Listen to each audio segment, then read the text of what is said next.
ইস, যাও এই দোকান থেকে এই পরিমাণ টাকার জিনিস নিয়ে আসো। যদি যদি ধরা খেয়ে যাই? আরে তুই এত চিন্তা করিস না রে, এমন কিছু হবে না। শুধু এটুকু মনে রাখবি যে আমরা একজন আরেকজনকে চিনি না। যা ভাই, এখন যা এখান থেকে, যা। কি ভাই, কি লাগবে আপনার বলুন? ভাই আমাকে 2 কেজি ঘি দিবেন। আচ্ছা ভাই, দিতেছি। ভাইজান, এই হলো আপনার 2 কেজি ঘি, আর এই হলো বাকি টাকা।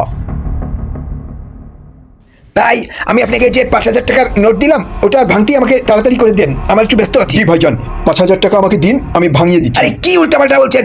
এইমাত্রই তো আমি আপনাকে দিলাম 5,000 টাকার নোট। আরে দেখুন, আপনি আমাকে কোনো টাকা দেননি। যদি আপনি আমাকে দিয়ে থাকতেন তাহলে এটা আমার পকেটে থাকতো। আরে ভাই, টাকাটা তো নিয়ে আপনি ড্রয়ারে রাখলেন, দেখেন ঠিক মতো। ও ভাই, আপনি কেন এমন?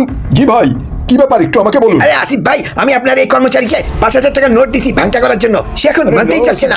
এই লোক আমাকে কোনো তোমার তাহলে বলার এইটাই যে আমি মিথ্যা কথা না বলছি? না ভাই, ও বলার অর্থ এটা নয়। তবে আপনার কাছে কি কোনো প্রমাণ আছে যে আপনি ওকে 5,000 টাকা দিয়েছেন? এই হচ্ছে তার প্রমাণ যে আমি ওকে 5,000 টাকা দিয়েছি। এটা কি ভাই? আমি কিছু বুঝতে পারছি না। এটা হচ্ছে সেই অংশ যে ছেঁড়া টাকাটি আমি ওকে দিয়েছিলাম।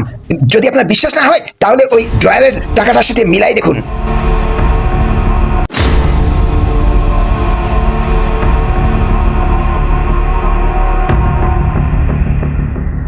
আরে আসিফ ভাই, এই টাকা আমি ওনার কাছ থেকে নেই। আরে রাখো এবার তোমার কথা। তুমি কি অন্ধ হয়ে গিয়েছিলে নাকি? নোট নেওয়ার সময় দেখোনি যে এটা আরে ফাটা? ভাই, তোমরা নিজেরা ঝগড়া পরে করো, আগে আমার টাকাটা ফেরত দাও। আরে রাখেন। এই ভাই, আপনাদের কোনো শরম নেই যে আপনারা ডেট এক্সপায়ার মাল বিক্রি করতেছেন? এই দেখেন, একটু আগে আমি এই ঘিয়ের প্যাকেট নিয়ে গিয়েছিলাম, আর এটা মেয়াদ উত্তীর্ণ, এক্সপায়ার হয়ে গেছে। ভাই, আমি বলি কি, এদের নামে কমপ্লেন করা উচিত। এরা মানুষের জীবন নিয়ে খেলতেছে। আমি এদের সাথে এমন ব্যবস্থা করব যে সারা জীবন মনে রাখবে। ভাই, আমি বলি কি, পুলিশকে ফোন করেন, এখনই এদেরকে ধরাই দেই। দেখেন ভাই, পুলিশকে ফোন করবেন না, এতে আমার বদনাম হয়ে যাবে। এই কথা ওই হোটেলের মালিককে এক্সপায়ারি ডেটের মাল দেওয়ার আগেই চিন্তা করার দরকার ছিল। এখন আপনারা চিন্তা করছেন যে আমরা কিভাবে জানলাম? তোমরা দুইজনে মেয়াদ উত্তীর্ণ জিনিস কম দামে ওই হোটেলের মালিককে দিয়ে আসো। আরে এই নাও ভাই, কিছু মাল পাঠিয়েছে ওস্তাদ, এগুলো ডেট শেষ হয়ে গিয়েছে, এক্সপায়ার। আরে ভাই, এই ধরনের মেয়াদ উত্তীর্ণ জিনিস প্রতিদিন যদি খাওয়াতে থাকি, একদিন ঠিকই আমরা ধরে আরে পড়ে যাব। রাব্বানি, আমাদেরকে কে ধরতে যাবে? তুমি এক কাজ করো, প্যাকেটগুলো কেটে আজকেই এগুলো খাইয়ে দাও।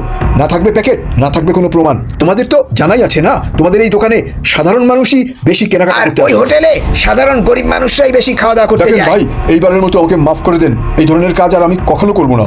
নাটক কম করো প্রিয়। তুমি এমন মানুষের সাথে ধোঁকা করেছো যাদের এই নিম্ন আয়ের মধ্যে উচ্চ মূল্যের বাজারে ঘুরপাক খেতে হচ্ছে সারাদিন। এটা তো শুরু থেকেই হয়ে আসছে। গরিব সাধারণ মানুষের সাথেই শুধু অন্যায় অবিচার হয়ে থাকে। দুঃখের বিষয় হলো এটি দেখার কেউ নেই। আমাদের এই মেসেজটি পছন্দ হলে শেয়ার করে সবাইকে জানিয়ে দিন দয়া করে। ধন্যবাদ।